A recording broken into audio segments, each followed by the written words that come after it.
రే అన్నమంటారా దీన్ని? ఉడికిందా సార్ నువ్వు ఉడకని అన్నము ఉప్పు లేని చారు ఏ నీళ్ళు ఎడో అన్నమంటారు దీన్ని? వాడు క్యాటరింగ్ బాయ్ సరిగ్గా చేస్తున్నాడా? వాడు ఏమన్నా వడ్డిస్తున్నాడా? ఏమిటారా ఇది? నీ పెళ్ళికి ఎన్నైనా అనుకున్నారా నేను? చికెన్ బిర్యానీ చేస్తావు, మటన్ బిర్యానీ చేస్తావు అనుకుంటే అన్నం పక్కన సరిపెడతావా? ఒకసారి నన్ను నీ పెళ్ళికి పిలిచేద్దరా? అమ్మా బాబు పెరుగుదా అమ్మా ఎవడని తింటారా అసలు దీన్ని? అన్నమంటారా దీన్ని? ఏం తింటేస్తావు ఇంత పెరుగు చూడు ఎట్లుందా నీ పిల్లంలో తెల్లగా ఉంది. ఎన్నైనా అనుకున్నావురా బిర్యానీ పెడతా ఉంటే పెరగనంత చాలు ఇస్తున్నావు.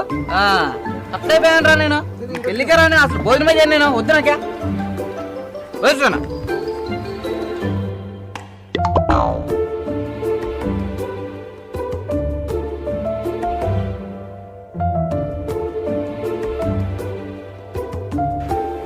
మామా హ్యాపీ మదర్